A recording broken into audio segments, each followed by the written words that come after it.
Сябры Божай радасці. Аўтарская перадача Паўла Каралёва пра выбітных асоб. Хвала Христу! Вітаю вас! У студыі Павел Каралёў, і я пачынаю чарговы выпуск праграмы цыкла «Сябры Божай радасці». Гэтым разам у нас асоба надзвычай адметная і шмат каму вядомая. Гэта ксёндз, славуты ксёндз Уладзіслаў Чарняўскі.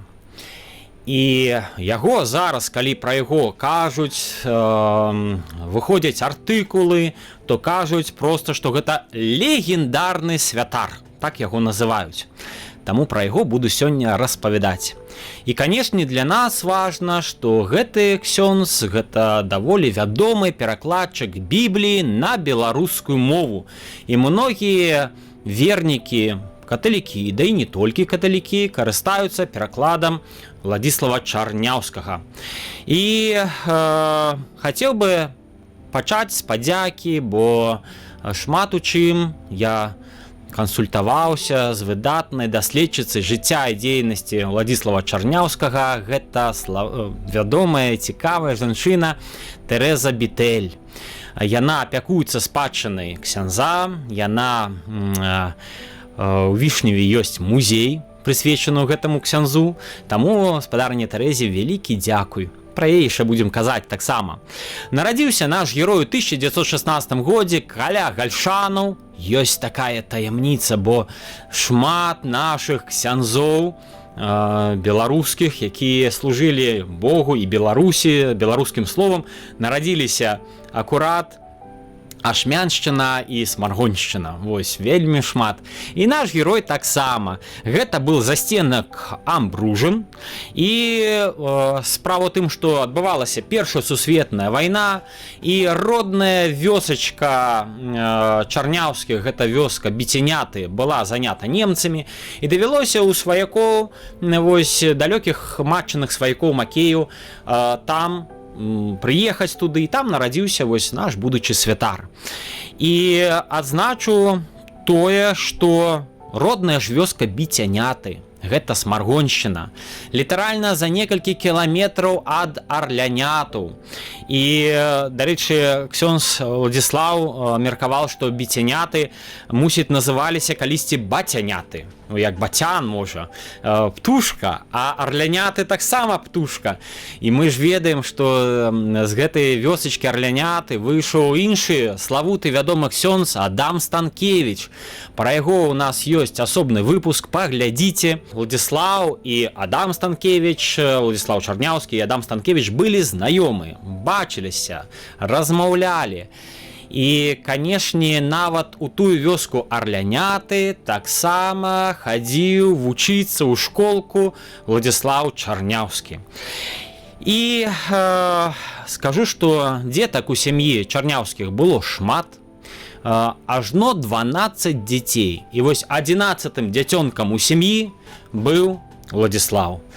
Ён прыгадваў, наколькі шмат трэба было зрабіць у нядзельны дзень бліноў, каб накарміць там толькі 12 дзяцей, яшчэ ж дарослыя ёсць. Ну, велізарная колькасць.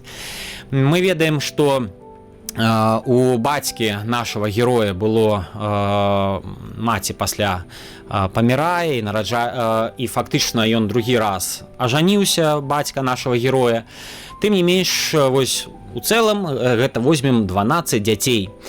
І адзначу, што не проста было са здароўем у нашага героя.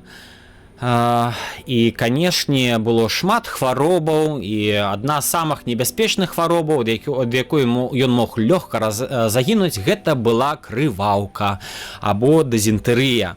Як казаў сам Уладзіслаў Чарняўскі, казаў такія радкі: у гэты час цяжка хварэў на крываўку, быў безнадзейны. Адныя косці. Прыпамінаю, што маці была, палажыўшы нейкую ахвяру за абраз за маё здароўе. І таксама прыгадваў наступнае: быццам у крываўцы было забаронена есці капусту, а казалі, хай есць, бо ўсё роўна памрэ. Аднак з волі Божай я не памёр, але малакроўе адчуваў доўгі час. скажу пра маці нашага героя, яе звалі Бенедыкта, і так мілы момант, бо яна называла свайго сына, акурат вось гэтага сына, называла мой ксяндзочак. Як бы такое адчуванне, што прачувала сэрца маці, хто стане Уладзіслаў. І, можа быць, наадварот, это было ў дадатак ейнае жаданне, каб ён быў ксёндз. Але вот такое прадбачанне было. Сэрца маці не памыляецца. І нават у вёсцы яго таксама называлі ксяндзочак. І, канешне, маці нашага ксяндза памірае, калі яму было толькі 12 гадоў. Скажу тое, што фактычна Уладзіслаў станецца перакладчыкам Бібліі, а Біблія з грэчаскага пераводзіцца, дакладны пераклад як кнігі, ну кнігі. Так вось, яшчэ будучы малым хлапчуком, наш будучы ксёндз вельмі любіў кнігі. Можна лічыць сапраўдны кніжнік. І ён прыгадвае сітуацыю, што хата ў роднай вёсцы была яшчэ ў Першую сусветную вайну, як там стаялі немцы, абклеена рознай паперай і рознымі газетамі. І ён выразаў з гэтых газетаў кавалкі і стварыў кніжку і фактычна вот шыў яе ніткай. Ось ужо хадзіў з кнігай. І ввогуле ён вельмі любіў вучыцца. Ёсць такая вельмі мілая сэрцу бацькам цытата, як добра вучацца дзеці, і вось як добра Уладзіслаў вучыўся. Цытата. Для мяне было не вучыцца, не жыць. Ад кніжкі адганялі, так мяне ў навуку цягнула. Прыходжу са школы і чакаю, каб скарэй у школу. Я больш так ніколі не вучыўся. Браты не хацелі вучыцца, а ў мяне толькі школа. Часам яны не хочуць у школу ісці, а я іду. Яны хоць злуюцца, але таксама ідуць. І калі у бацьках, вот у каго з нас, у бацькоў будзе роспач, што дзеці не хочуць вучыцца, можна, я думаю, звяртацца з такой малітоўнай просьбай і да Уладзіслава Чарняўскага, вот, каб все было добра і каб дзеці цягнуліся ў навуку, ў школу. І, канешне, хадзіў ён у розныя школкі, пра вось арлянята я ўжо сказал, хадзіў ён у крэўскую школу, хадзіў у баруны славутыя, настаўніцкую семінарыю. З вялікай радасцю ён наведваў гэтыя школкі. Ну і ввогуле, канешне, толькі хіба хварэў, бо балеў яму страўнік, сапсаваны страўнік быў, бо давялося есці, што было куфэрку, а гэта было, ну, не так і шмат. І увогуле скажу, што здаецца, хлопец выдатна вучыўся. Настаўнікі звярталі на яго ўвагу. Так, адзін з такіх інспектараў, які прыехаў у Крэва, правяраў здароўе дзяцей, задаваў розныя пытанні. І Уладзіслаў так шыкоўна адказаў, што нават бацьку нашага героя паклікаў гэты інспектар і сказаў: так, у вас цудоўны сын, вельмі разумны, вам трэба аддаваць яго на вучобу, у ашмяны. Бацька пагадзіўся, але апынулася, што гэта дорага. І як жа наш будучы ксёндз перажываў, што не аддалі яго на навучанне.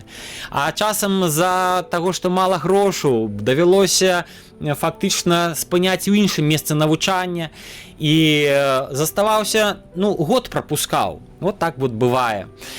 І ўрэшце рэшт ён думаў, куды падацца, што рабіць. І была мара, такое прага да нябёсаў ужо была Уладзіслава, і ён вырашыў стаць лётчыкам.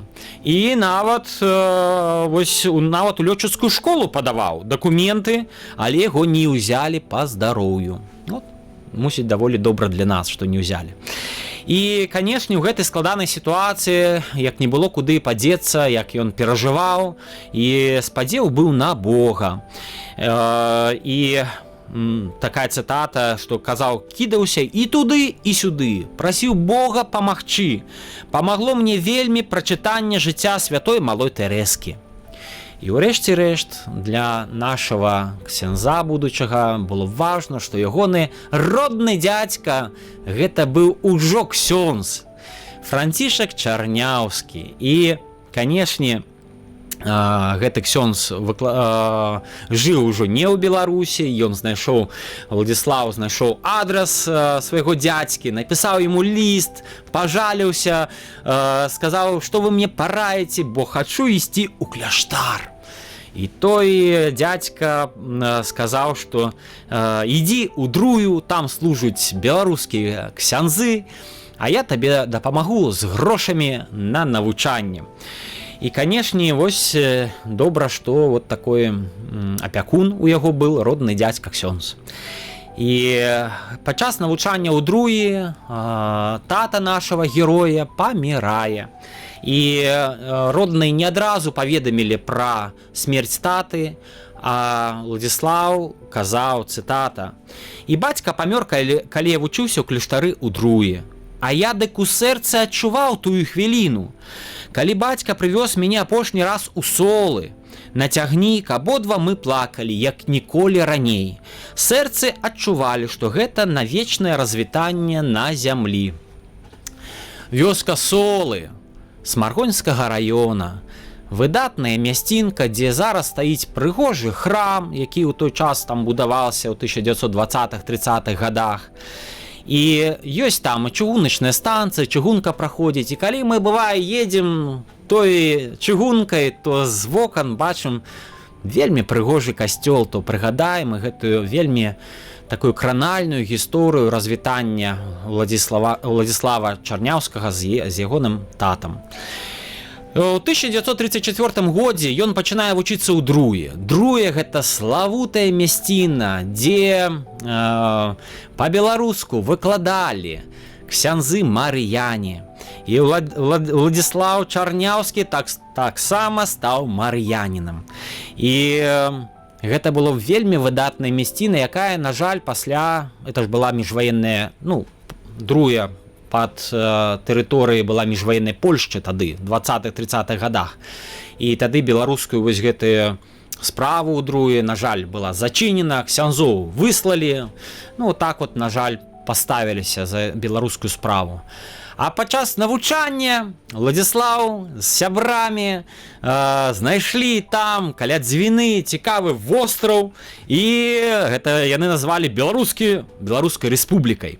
Такая цытата ёсць мілая ксяндза Уладзіслава. «Быў востраў на Дзвіне, мусіць якіх 30 гектараў. Дык жартавалі Беларуская рэспубліка. Мы купаемся ў Дзвіне, а хлопцы з таго латышскага берага трасуць кулакамі. Мы вам пакажам, палякі». Хаця гэта былі тут беларусы. І, канешне, на працягу ўсяго жыцця, асабліва ў маладосці, да і не толькі, гэта было праблемы са здароўем. Вось як было непроста нашаму герою. І ён таксама казаў: «Па прыездзе ў Друю моцна хварэў на жывот, думаў, што не выжыву, але маліўся да Маці Божай, і ў сне, як быццам, абяцала помач, і паздаравеў. Таксама хварэў на вочы, трахома, намучыўся. Рэдка чуўся здаровым, слабеў вечарамі, але з помачу Божаю скончыў гімназію няблага». І, канешне, не проста было, каб высветілі на святары Уладзіслава Чарняўскага. Не хацелі, бо быў беларус, баяліся, што як ксёндз Адам Станкевіч будзе прапаведаваць па-беларуску. І з вялікімі цяжкасцямі вось такое ён шоў да свайго святарства. Некаторыя казалі, калі б мы ў свой час дазналіся, што і ты ў Друі вучыўся, то быў бы доўга яшчэ б там не высвечаны на святары. Карацей, так ці іначай, але ўрэшце рэшта прыняў святарства, стаў святаром, і трэба было першую службу адслужыць у роднай мясціне. Па ідэі, гэта мусілі быць баруны, славутыя баруны. Але там яму сваякі напісалі, што ксёндз мясцовы беларускую мову не моцна паважае, і не сунься ты туды, не трэба ўжо ў барунах. І ён да свайго знаёмага ксяндза паехаў у Крэва. І так вось выдатная Крэва стала месцам, дзе першую службу сваю праводзіў Уладзіслаў Чарняўскі. Ды і ў свой час першая служба там была ксяндза Адама Станкевіча. Вот славутая ж Крэва, праўда? сваімі помнікамі, да і такімі падзеямі. І скажам, што служэнне ксяндза Чарняўскага праходзіла у розных мясцінах, але збольшага, канешне, у Літве. У розных месцах Літвы ён служыў. Дарэчы, стараўся прапаведаваць, чытаць Евангелие па-літоўску. І, канешне, але цягнула яго ў Беларусь. І ўрэшце рэшт пераязджае ён у Беларусь. І ў Смаргонскім раёне, вёска Войстам, дзе ёсць такі прыгожы касцёл Святой Тройцы, мы бачым яго на выяве. Пэўны час там служыў і ксёндз Чарняўскі. Але ўрэшце рэшт ягоны шлях ішоў да Вішнева Валожынскага раёна. І, канешне, з вялікай цяжкасцю ён уладкаваўся ў Вішневе. Але спачатку мы прыгадаем, што ў Вішневе збярогся шыкоўны касцёл звеставання на свяцейшай панны Марыі ажно 17 стагоддзя. Выдатны помнік, выдатны інтэр'ер. І ў гэтым касцёле служыў жа не толькі Уладзіслаў Чарняўскі, а ў свой час там хрысцілі ўжо не Уладзіслава, але Уладзіславу. Гэта Уладзіслава Станкевіч, будучая жонка Янкі Купалы. Пра яе ў нас ёсць асобны выпуск, таму паглядзіце, гэта даволі цікава і важна. І ўрэшце рэшт скажам, што сёння ў Вішневе дзейнічае музей гісторыі касцёла і жыццядзейнасці ксяндза Уладзіслава Чарняўскага. І акурат Тэрэза Бітэль апякуецца гэтым музеем. У мясцовым доме культуры здымаецца памяшканне, арэндуецца, і выдатная ёсць экспазіцыя. Я вас заклікаю, як будзеце ў Вішневе, не прапусціце гэты музей, завітайце. Паслухайце цікавы аповед, паглядзіце асабістыя рэчы ксяндза Уладзіслава. І таксама скажу, што на Радыё Марыя літаральна летась выйшаў шыкоўны выпуск, можна знайсці у праграме «Культурная раніца» з Тацянай Сапегай. Вось паглядзець гэты выдатны выпуск па гэтаму музею, як распавядае спадарня Тэрэза. І ўсёшку прыгадаем, што мясцовыя згадвалі, што ксёндз Чарняўскі вельмі любіў і грыбы. Бывае, як правядзе службу, едзе збіраць грыбы. І вось ад Тэрэзы Бітэль у мяне ёсць здымкі, дзе ксёндз Чарняўскі ў лесе збірае грыбы. Кажуць, быў зацяты грыбнік. І ввогуле кажуць, што выпісваў нават часопіс «Родная прырода». І, канешне, прыгадваюць яшчэ людзі, што, ідучы ў грыбы, да яго прыходзілі жыхары з розных вёсак, бо час быў атэізму, ужо савецкі час. І часам людзі пабойваліся, калі пасады нейкі займалі, а тут трэба ж ісці ў касцёл, спавядацца, дык маглі знайсці ксяндза Чарняўскага ў лесе, за грыбамі, які збірае. І ўрэшце рэшт там і паспавядацца, ён мог прыняць і споведь таксама. Ёсць такія згадкі. І калі ён прыязджаў у розныя вёскі, бывала, што хрышчэнне праводзіў у дамах мясцовых жыхароў. Тады шчыльненька занавешвалі вось все гэтыя фіранкі, і каб можна было вось гэтую таямніцу хросту правесці, ды каб ніхто не пабачыў у той непросты час. І скажу, што з вялікімі выпрабаваннямі ксёндз Чарняўскі пачаў служыць у Вішневе.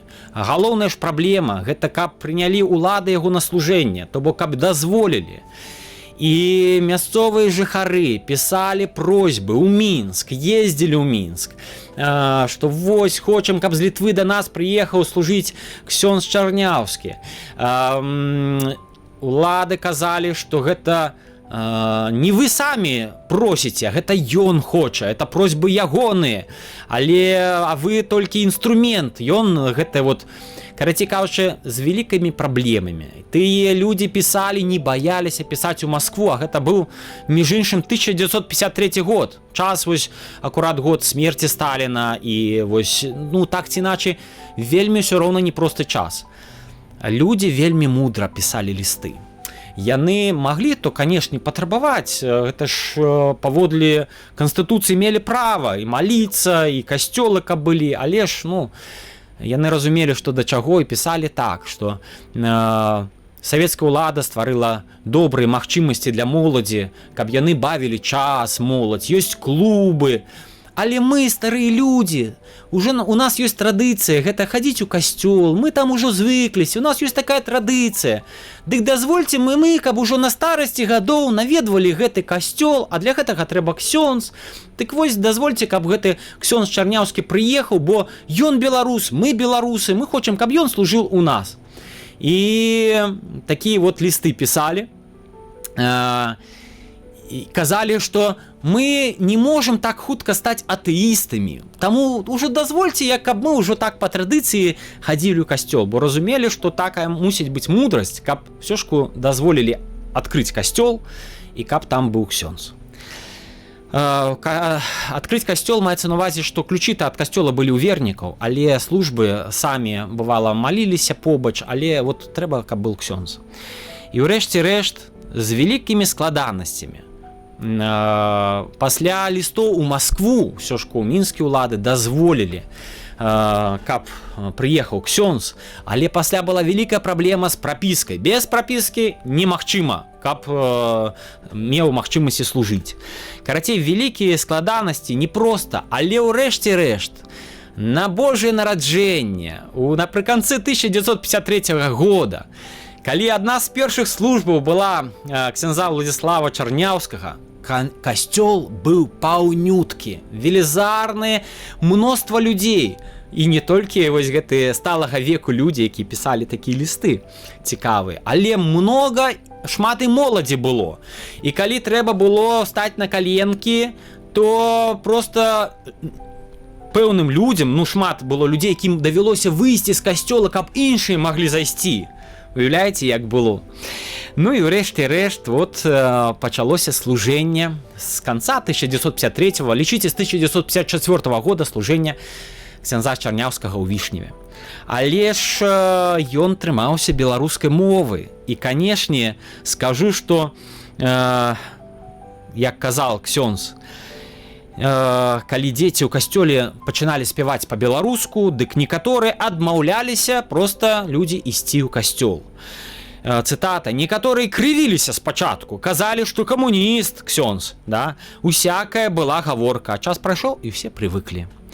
І ўсё ж яму было непроста, велізарнае выпрабаванне. З аднаго боку, парафіяне Вішнева заслужылі, каб да іх прыехаў такі славуты, ўжо ў наш час славуты, то мы лишь ведаем ксёндз. Яны гэта заслужылі сваімі просьбамі, сваёй такой пэўным адстойваннем сваіх такіх перакананняў. Але самому ксяндзу там давялося не проста, бо былі людзі, якія звыкліся, каб все было па-польску. І цытата ксяндза Чарняўскага: «Бяду меў з усіх бакоў, хоць працаваў шчыра для людзей і жыў бедна. Прысылалі лісты зневажаючыя. Такі вось меў я прыём, як беларус у роднай Беларусі».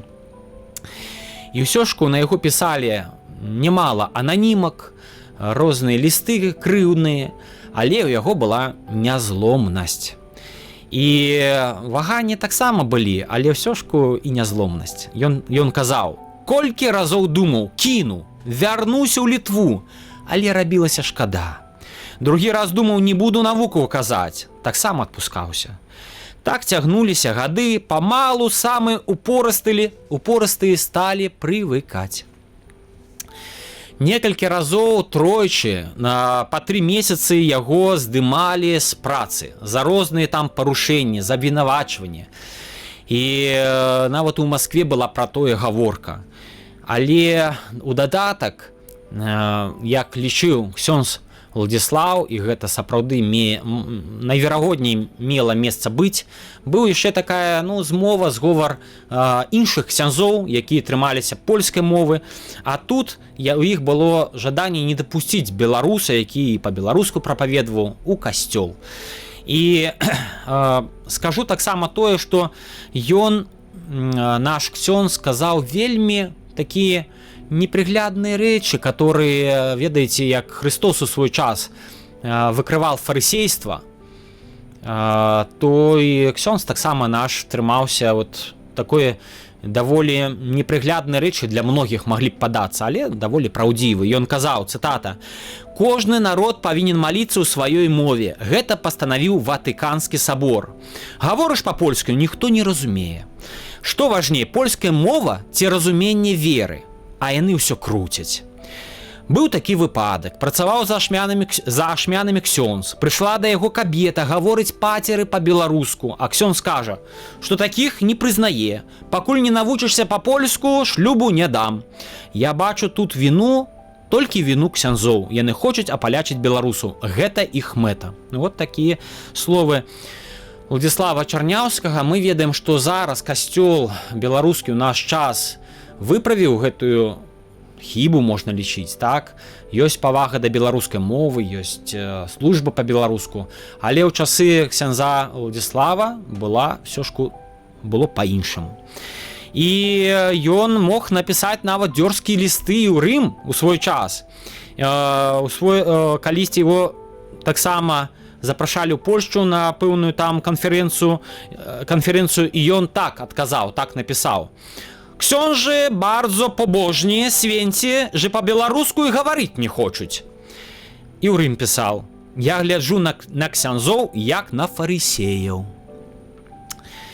І мы ведаем, што ў 1968 годзе ён атрымаў аўдыенцыю папы рымскага, у Паўла VI, і ёсць цудоўнае фота. На гэтым фота мы бачым праваруч ксяндза Чарняўскага, бачым, канешне, у цэнтры папу рымскага, а яшчэ бачым побач біскупа Чэслава Сіповіча.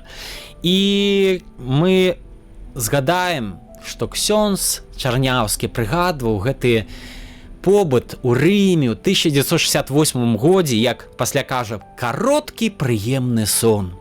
Але для нас важна, што ад папы рымскага і ад кангрэгацыі па Божым кульце ён атрымаў дазвол, такое даручэнне перакладаць Біблію, да і не толькі Біблію, а вось літургічныя тэксты на беларускую мову.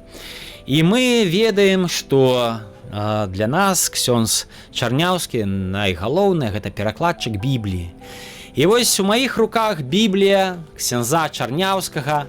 У аснове гэта ягоны пераклад, у аснове, але літаратурную апрацоўку рабілі нашы сучасныя даследчыкі, у тым ліку Антоні Бокун, літаратурная апрацоўка, але вось на падставе рукапісаў Уладзіслава Чарняўскага зроблены гэты пераклад усёй Бібліі.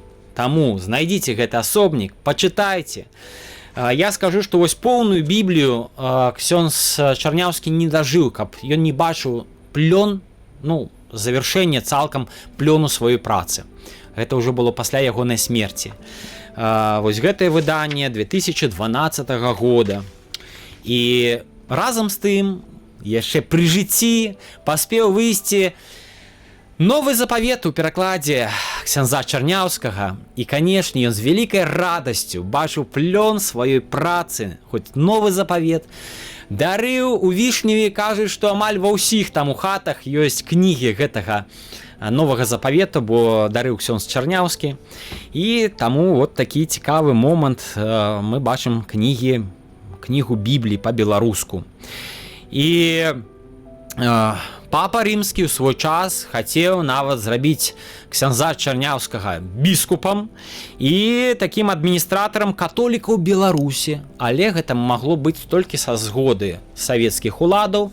Гэтую згоду не давалі, і да і ксяндзы некаторыя упарціліся. Помніце, я казаў, што вось які трымаліся польскага. Так ці іначай біскупам ён не стаў. Вось адміністратарам для каталікоў Беларусі таксама не стаў, але такім духоўным арыентырам ён стаў для нас. І таксама скажу, што ён перакладчык ксёндз Чарняўскі не толькі ж Бібліі, а розных працаў, да прыкладу, розных святых. Да прыкладу, ён перакладаў апавяданні аб жыцці айца Піо, да і нават іншыя розныя творы. І што важна сказаць, Вішнева у 1980-х годах, 70-х годах, 90-х годах стала цэнтрам паломніцтва для беларусаў многіх. Да яго, да ксяндза Чарняўскага, прыязджала інтэлігенцыя, многія беларускія дзеячы, і ён заўсёды імкнуўся іх пачаставаць, бо ведаў, што, а это ж часта была студэнцкая моладзь, што студэнты заўсёды галодныя, імкнуўся даць з сабой ежы. Дзеці прыгадвалі розныя, што даваў цукеркі, і як ён ехаў па вёсках, то ведалі, што трэба выходзіць і частаваў цукеркамі, а калі цукерак не было, то казаў: от прыйдзі тады-то, атрымаеш, я табе дамо цукерак. І, канешне, яшчэ прыгадвалі, што калі ён нейкія паслугі, хрост аказваў, да, вось, можа, паніхіда, то ахвяру, браў, так, у людзей, вось такую, браў не ўсю суму. І заўсёды глядзеў на чалавекам і разумеў, што, можа, таму чалавеку больш патрэбны гэтыя грошы. І запытваўся, ці маеце самі. Вот вельмі уважлівы, далікатны да людзей. І, урэшце рэшт, многія нашы вядомыя дзеячы, вось, бралі хрост у ксяндза Чарняўскага, прыязджалі да яго, а пасля гэтыя людзі спрычыніліся да справы не толькі духоўнага адраджэння нашай бацькаўшчыны, але і такого грамадскага адраджэння. І таму, канешне, ксёндз Чарняўскі зрабіў велізарную справу. І, як кажуць зараз, гэта ў Вішневе быў беларускі духоўны цэнтр. Вось што можа зрабіць чалавек, які адзін з немногіх тады трымаўся сваіх перакананняў, не проста яшчэ савецкія часы, да і пасля. Падчас падрыхтоўкі перадачы пра ксяндза Уладзіслава Чарняўскага ад розных людзей удалося пачуць успаміны пра яго. Вось што распавядаюць тыя, хто яго ведаў асабіста. Ксёндз Уладзіслаў Чарняўскі быў духоўніком для беларусаў Вільні, але бывала прыязджаў у Вільню на кароткі час. Ён казаў: «Я прыязджаю, іду да братоў Мар'янаў, паспавядаюся і хуценька з аўтобусам назад, бо чакаюць вернікі». Людзей уражвала, што ён так перажывае за сваіх парафіянаў і за жыхароў іншых вёсак. Таксама людзі прыгадваюць, ягоная сутана была залатаная і даволі простая. Ён быў чалавек, які сціпла жыў. А вось яшчэ кранальныя ўспаміны. Не ведаем, як яму было ў тыя часы аднаму. Цяжка, складана ўявіць, як ён пражыў тыя часы, проста змагаючыся адзін, і пры гэтым быў перакананым у сваёй праваце. І як жа ён быў усцешаны, калі адпраўляў, людзі прыгадваюць, адпраўляў з біскупам Тадэўшам Кандрусевічам беларускую імшу. Ён быў шчаслівы. Гэта былі ўспаміны сучаснікаў пра славутага ксяндза.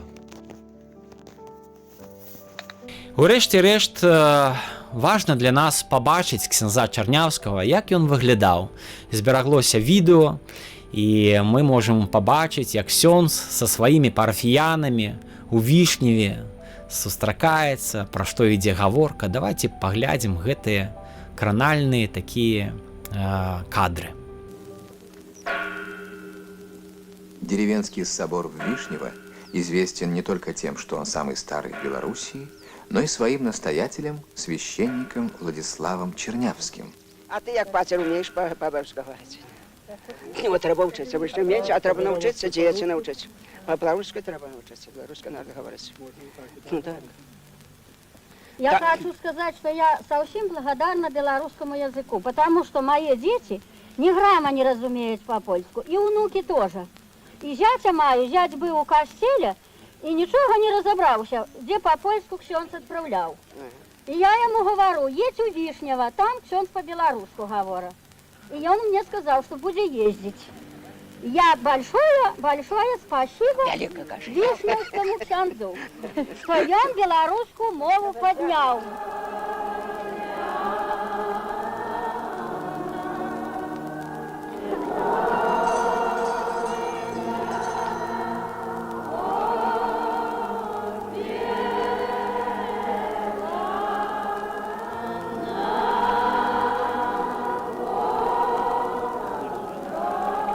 14 лет тому назад Владислав Чернявский решил перевести на белорусский язык Библию и молитвенные книги. Получил на это разрешение у римского папы. И вот результат – месса на белорусском языке. Дык пехотой з усіх гарадоў, акружаючых, збеглася туды і выперадзіла іх. Калі Езус высеў і ўбачыў вялікі натоўп, пашкадаваў іх, бо былі як авечкі, не маючыя пастыра. Пачаў іх многага навучаць. Ксёндз Владзіслаў Чарняўскі спачыў акурат блізка да свята Божага нараджэння ў 2001 годзе 22 снежня і пахаваны менавіта ў мястэчку Вішнева Валожынскага раёна. Побач прыгожыя такія запруды, берагі ракі Альшанка. І гэта вельмі сімвалічна. Ягоная магіла ксяндза Чарняўскага за касцёлам знаходзіцца. І побач прыгожая рака. А сам ксёндз вельмі любіў рэчкі. Яму родныя рэчкі ажно сніліся. Так ён вельмі любіў і рыбу лавіць. І проста вялікую меў такую велізарную любоў да гэтых рэк. І так хораша, што побач зараз каля гэтага касцёла раскінуты вось гэтая прыгожая рака. І гэта вельмі сімвалічна. І мы прыгадаем тое, што крэдам жыцця Владзіслава Чарняўскага былі словы, наступныя 3 словы. Гэта Бог, Біблія і Беларусь. Хочацца, каб гэтыя словы былі важны і для нас, беларусаў, зараз.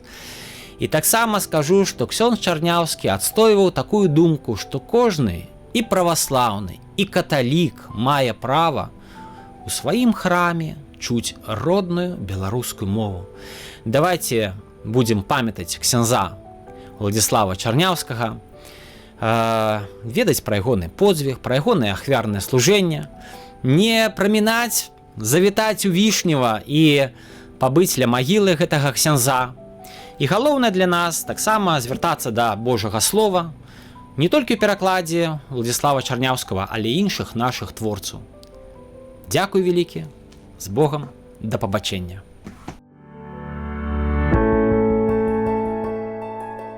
Сябры Божай радасці. Аўтарская перадача Паўла Каралёва пра выбітных асоб.